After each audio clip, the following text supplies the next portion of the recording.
आज पाकिस्तान से एक बार फिर से वही तस्वीरें आई जिन्हें देखकर आपका खून खौल जाएगा। एक 13 साल की छोटी बच्ची को किडनैप किया गया और फिर उससे इस्लाम कबूल करने का और निकाह का वीडियो आया। पाकिस्तान में हिंदुओं के साथ यह जबरदस्ती हो रही है। हर थोड़े दिन में ऐसी खबर आती है, रोते बिलखते मां बाप की तस्वीरें आती हैं। इस बार यह पाकिस्तान के सिंध प्रोविंस में हुआ। सिंध के काश्मीर जिले में 13 साल की कविता बाई नाम की हिंदू लड़की को उसके घर से किडनैप किया गया। मां बाप रोते रहे, बिलखते रहे, लेकिन उनकी चीखें सुनने वाला कोई नहीं था।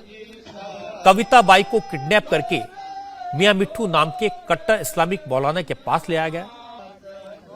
वहां भीड़ जुटी थी।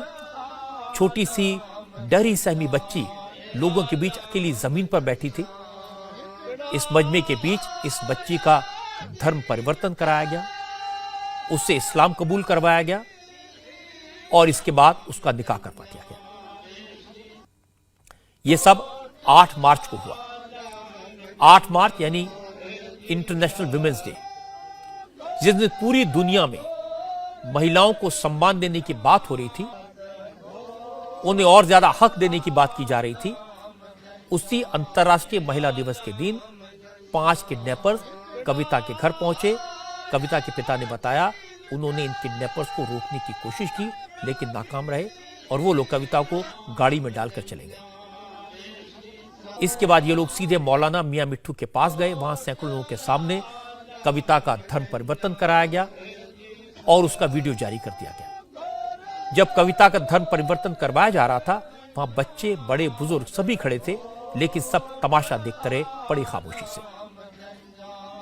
और यह तमाशा पाकिस्तान में बार बार दिखता है, कई बार दिखता है। हिंदू बहु बेटियों के साथ इसी तरह से बार बार जुल्म होता है।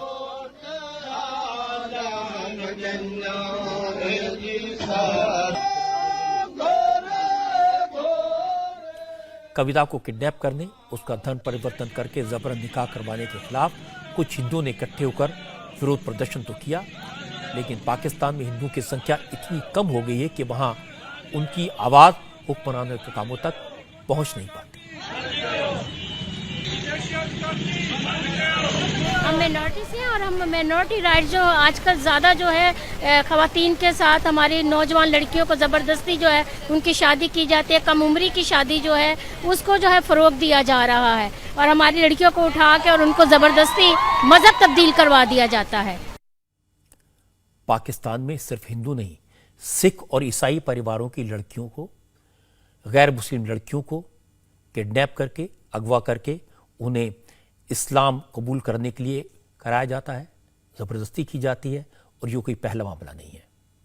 हैरानी की बात है कि जब भी सिंध में इस तरह के जबरन निकाह करवाने के मामले सामने आते हैं तो मौलाना मियां मिट्ठू का नाम जरूर आता है।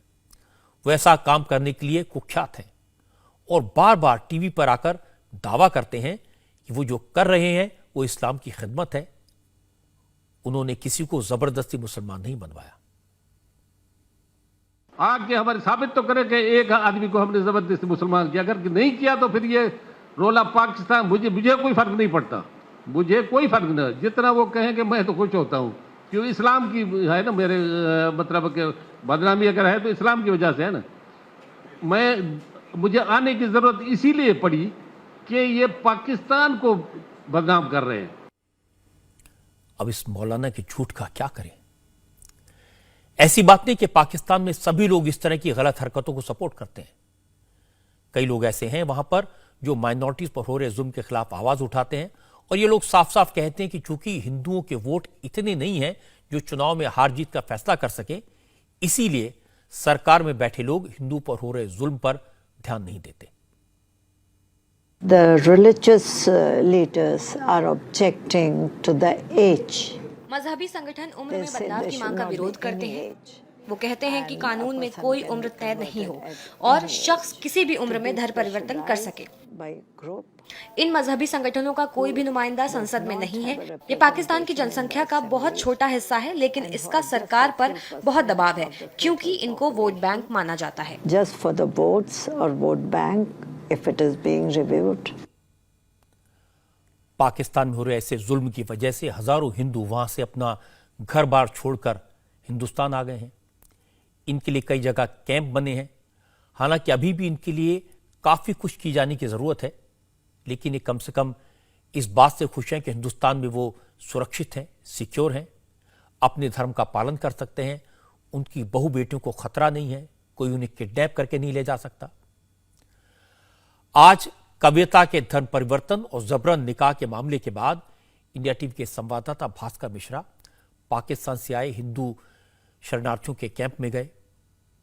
उनका कहना था कि ऐसे जुल्म की वजह से ही वो पाकिस्तान छोड़ने को मजबूर हुए। पाकिस्तान में कट्टरपंथी लोग तो परेशान करते ही हैं, पुलिस भी जरा भी साथ नहीं देती। ये एक केस नहीं है जो बता सके हम, ऐसे हर रोज हर दिन होते रहते हैं केस। मगर हिंदू वहाँ गरीब है, गरीब का सताया हुआ आदमी उसको तो अगवा कर सकते हैं, तो हिंदू कुछ नहीं कर पाएगा। कानूनी कोई मदद नहीं है। वहाँ की आवाम बहुत तकड़ी है, आवाम से भी तकड़ी है। क्यों तकड़ी है कि उनके पास पैसा है, दौलत है, खा रहे हैं, पी रहे हैं, मौज उड़ा रहे हैं, तो गरीब को तंग करने में उसको दिक्कत ही नहीं पड़ेगी। इसी साल के आंकड़े आप उठा के देख लो, सिंध प्रांत के अंदर है, ये जो पाकिस्तान के अंदर है, 1000 लड़कियों का धर्म परिवर्तन हुआ है।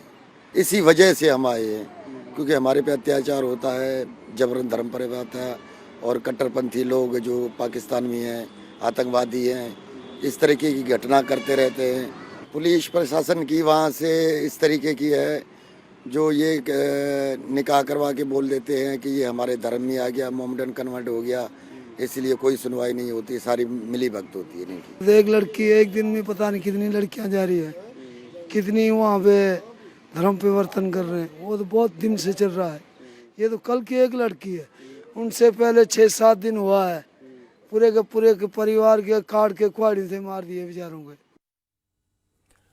पाकिस्तान में छोटी छोटी बच्चों पर हो रहे जुल्म की तस्वीरें देखकर लगता है कि इन लोगों को भारत में शरण देना कितना जरूरी है। जो माँ बाप अपनी बेटियों की चिंता में दिन रात परेशान रहते हैं, उन्हें इस मुसीबत से निकालना कितना जरूरी है। और जो लोग सीएए का विरोध कर रहे थे, जो लोग पाकिस्तान में बसे हिंदू, सिख, ईसाई, जैन और बौद्ध लोगों को भारत की नागरिकता देने के खिलाफ नारे लगा रहे थे, उन्हें कम से कम इन बच्चों के बारे में एक बार सोचना चाहिए। इन्हें उस जुल्म से बचाने के लिए ये कानून बना है, हजारों परिवारों को मुसीबतों से बचाया है, ये एक अच्छी बात है। अब इंडिया टीवी हर वक्त हर जगह डाउनलोड करने के लिए सर्च करें India TV news Google play store या ऐप स्टोर पर।